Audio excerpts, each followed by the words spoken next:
আজি আপোনালোকলৈ লৈ আহিছোঁ ঢেকীয়াৰ দুটা ৰেচিপি আৰু ঢেকীয়াৰ মই আজি পকৰা বনাম। কেনেদৰেনো বনাইছোঁ আপোনালোকে ভিডিঅ'টো চাই থাকক। আৰু ঢেকীয়া ভাজি বনাইছোঁ এখন, যিখন আমি সকলোৱে পৰিচিত বুটেৰে যিটো ঢেকীয়া ভাজি খাওঁ তেনেদৰে বনাইছোঁ। আশা কৰোঁ আপোনালোকে ভিডিঅ'টো ভাল পাব আৰু ভিডিঅ'টো সম্পূৰ্ণকৈ চাব, আৰু যদি ভাল পায় লাইক কমেণ্ট আৰু শ্বেয়াৰ কৰিবলৈ নাপাহৰিব। হেল্ল' এভৰিৱান, কি খবৰ আপোনালোকৰ? আজি অন্য এটা ভিডিঅ'লৈ মই পিংকি আপোনালোকক স্বাগতম জনালোঁ। আৰু আজি এয়া দেখিছে মোৰ হাতত, এয়া হ'ল ঢেকীয়া, আৰু ঢেকীয়াখিনি মই ধুনীয়াকৈ চফা তফা কৰি কাটি ল'লোঁ। আৰু ঢেকীয়াৰ যে আগখিনি থাকে, এনেকুৱাকৈ যে অকণমান যে এনেকৈ বেঁকাকৈ থাকে যে, এই আগখিনি মই কাটি লৈছোঁ। ইয়াৰো এটা মই আজি পকৰা বনাম, আপোনালোকে চাই থাকক। আৰু এইখিনি মই আজি কেনেকৈ বনাওঁ ঢেকীয়া, একদম চিম্পুল, আপোনালোকে হয়তো খায়ে, জাষ্ট মই কেনেকৈ খাওঁ সেইটো আপোনালোকক দেখাম বুলি ভাবিছোঁ। আশা কৰোঁ ভিডিঅ'টো আপোনালোকে সম্পূৰ্ণকৈ চাব আৰু কমেণ্ট কৰিবলৈ নাপাহৰিব। ব'লক এতিয়া ভিডিঅ'টো আৰম্ভ কৰোঁ।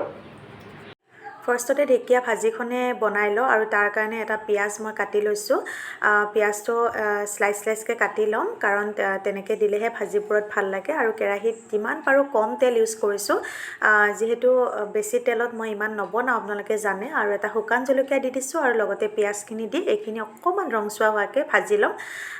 ঢেকীয়াৰে বুটৰ ৰেচিপিটো আমাৰ অসমীয়া সমাজত প্ৰায়ে পৰিচিত, সকলোৱে আমি খাই আহিছোঁ আগৰ পৰাই। গতিকে ময়ো ভাবিলোঁ আজি ময়ো বনাম। মই মানে ৰেচিপি শিকোৱা নাই, মই জাষ্ট আজি বনাইছোঁ যে আপোনালোকক দেখুৱাইছোঁহে। আশা কৰোঁ আপোনালোকে ভিডিঅ'টো ভাল পাব, আৰু মোৰ এই ৰেচিপিটো দেখি যদি কোনোবাই লোভ লাগে আপোনালোকেও ঘৰত বনাই খাব, সেইটো বুলিহে ৰেচিপিটো দিছোঁ। আৰু প্ৰথমতে মই বুটখিনি এনেদৰে ভাজি লওঁ, কাৰণ বুটখিনি আগতে ভাজি ল'লেহে তেতিয়া ক্ৰাঞ্চিনেছটো আহে আৰু ভাল লাগে। কাৰণ ঢেকীয়াখিনি আমাৰ সোনকালে হৈ যায়, গতিকে বুটখিনি কেঁচা কেঁচা থাকিলেও ভাল নালাগে। আৰু এতিয়া ঢেকীয়াখিনি দি দিছোঁ, আৰু প্ৰথমতে মই একো নালাৰোঁ, মই ঢাকনি এখন দি থৈ দিওঁ। কাৰণ যেতিয়া 5 মিনিটমান এনেদৰে থৈ দিওঁ নহয়, ধুনীয়াকৈ ঢেকীয়াখিনি গলি যায়। আৰু এয়া দেখিছে আপোনালোকে, ঢেকীয়াখিনি আমাৰ মানে নিজে নিজে পমি গৈছে, আৰু তেতিয়া কেৰাহীটোত লাৰিবলৈও সুবিধা হয়। আৰু ঢেকীয়াটো কাটোতে যিমান হয়, বনাওঁতে আপোনালোকে জানে আধা হৈ যায়। আৰু এয়া মই নিমখ আৰু হালধি দিছোঁ। আৰু মই এনেদৰে ভাজি বনালে মই বেলেগ মছলা একোৱেই ইউজ নকৰোঁ, অকল নিমখ হালধি দিওঁ। আৰু এনেদৰে খালে আমাৰ স্বাস্থ্যৰ কাৰণেও ভাল হয়, আৰু ঢেকীয়াটোতো আমাৰ সকলোৰে কাৰণে স্বাস্থ্যৰ কাৰণে ভালেই হয়, সকলোৱে জানে। এনেদৰে মই ভাজিখন লৰাই লৰাই অকণমান ঢাকনি দি দি ভাজিছোঁ, যিহেতু মই পানী ইউজ নকৰোঁ, ভাপতে মই সিজাওঁ। আৰু এইফালে পকৰাটোৰ কাৰণে মই লৈছোঁ বেচন, আৰু আপোনালোকক দেখাইছোঁৱে মই যে আগৰ ঢেকীয়াৰ আগটো মই ছিঙি ছিঙি লৈছোঁ। আৰু ইয়াতে মই নিমখ দিছোঁ, হালধি দিছোঁ, তাৰপিছত জিৰা পাউডাৰ দিছোঁ, অকণমান ধনিয়া পাউডাৰ দিছোঁ, এয়া আজৱাইন দিছোঁ, আৰু গৰম মছলা দি দিছোঁ, যিখিনি মছলা মোৰ ওচৰত আছে। আৰু প্ৰায় মই এই গুড়ি মছলাবোৰ নিজে ঘৰতে প্ৰস্তুত কৰি লওঁ। ধনিয়া হওক, জিৰা হওক, মই গোটেইখিনি নিজে ঘৰতে প্ৰস্তুত কৰি লওঁ। আৰু তেনেকুৱা হ'লে আমাৰ খাবলৈও মানে কি হয়, স্বাস্থ্যৰ কাৰণে বেয়াও নহয়। আৰু এইখিনি এটা ধুনীয়াকৈ আমি পেষ্ট এটা বনাই ল'লোঁ। আৰু এইফালে চাইডে চাইডে মই ঢেকীয়াখিনিও চাই আছোঁ, নহ'লে আকৌ তলিত লাগি যাব নহয়। আৰু এতিয়া আমাৰ অলম'ষ্ট ঢেকীয়া ভাজি হৈয়ে গ'ল। মই অকণমান হেতাৰে মানে যিবোৰ যে ঢেকীয়াৰ ঠাৰিবোৰ থাকে যে, অকণমান এনেকৈ মানে ভাঙি ভাঙি দিওঁ, যাতে সোনকালে সিজি যায়। আৰু এয়া আমাৰ ঢেকীয়া ভাজি ৰেডি হৈ গ'ল। সঁচা কৈছোঁ, এখন দালি আৰু এনেদৰে ঢেকীয়া ভাজি হ'লে আৰু একোৱেই নালাগে, হয়নে?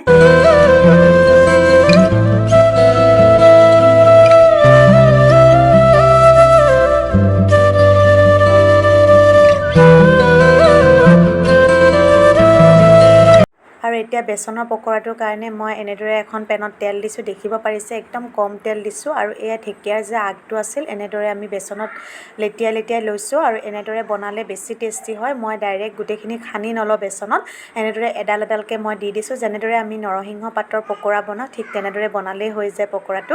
আপোনালোকে যদি এই ডিছটো ট্ৰাই কৰা নাই, ট্ৰাই কৰিব। মোৰ বোধহয় বহুতে এই ডিছটো ট্ৰাই কৰা নাই, বহুতে হয়তো কৰিছে। কোনে কোনে কৰিছে কমেণ্ট কৰি জনাবচোন। আৰু বিৰাট ভাল হয়, বাহিৰৰ ফালে ক্ৰিস্পি হৈ যায়, আৰু ভিতৰৰ ফালে ঢেকীয়াৰটোতো ছফ্টে থাকে, সেইকাৰণে খাই মই বিৰাট ভাল পালোঁ। ময়ো এইটো ডিছটো প্ৰথমবাৰে ট্ৰাই কৰিছোঁ, বিৰাট ভাল পালোঁ খাই পেলাই। আশা কৰোঁ আপোনালোকে এই ডিছটো ট্ৰাই কৰিব। আৰু মই আপোনালোকক এটা ভাঙিও দেখাম ধুনীয়াকৈ, আপোনালোকে ন'টিচ কৰিব পাৰিব। আৰু আমাৰ এয়া ক্ৰিস্পি পকৰা ৰেডি হৈ গ'ল। মানে ক্ৰিস্পি মানে এইটো কাৰণে কৈছোঁ, বাহিৰৰ ফালে ক্ৰিস্পি থাকে আৰু ভিতৰৰ ফালে ছফ্ট থাকে। আৰু মই আপোনালোকক এটা ভাঙিও দেখাই আছোঁ, আপোনালোকে চাব, ভিতৰৰখিনি ধুনীয়া ছফ্ট হৈ থাকে। এয়া চাওক, ধুনীয়াকৈ ভিতৰৰ ফালে ছফ্ট হৈ আছে আৰু বাহিৰৰ ফালে কুৰকুৰি টাইপ হয়। কেনেকুৱা পালে আজি ৰেচিপি দুটা আপোনালোকে জনাবলৈ নাপাহৰিব। ঢেকীয়াৰ দুটা ৰেচিপি আপোনালোকক দেখালোঁ, একদম চিম্পুল, বহুতে হয়তো খায়, কিন্তু ঢেকীয়াত যদি এনেদৰে বুট দিয়া যায় খাবলৈ বিৰাট টেষ্টি হয়। যদি আপোনালোকে কোনোবাই খোৱা নাই খাই চাব তেনেকৈ। আৰু এই ঢেকীয়াৰ যে পকোৰাটো বনালোঁ সেইটোতো বহুত টেষ্টি। ঢেকীয়াৰ আগখিনি ল'ব আৰু ঢেকীয়াখিনি মই কেতিয়াও নাকাটো, ঢেকীয়াবোৰ মই হাতেৰে ভাঙি ভাঙি দিওঁ, গতিকে তেনেকৈ দিলে বিজলুৱা ভাৱটো নহয়। আৰু আপোনালোকৰ লগত দুটা ৰেচিপি মই শ্বেয়াৰ কৰিলোঁ। আশা কৰোঁ ভিডিঅ'টো আপোনালোকে সম্পূৰ্ণকৈ চাইছে আৰু আপোনালোককো ধন্যবাদ জনালোঁ মোৰ ভিডিঅ'বোৰ চোৱাৰ কাৰণে আৰু ইমান ধুনীয়াকৈ আগুৱাই লৈ যোৱাৰ বাবে। আজিলৈ আহিছোঁ, পুনৰ এটি নতুন ভিডিঅ'ত লগ পাম, বাই।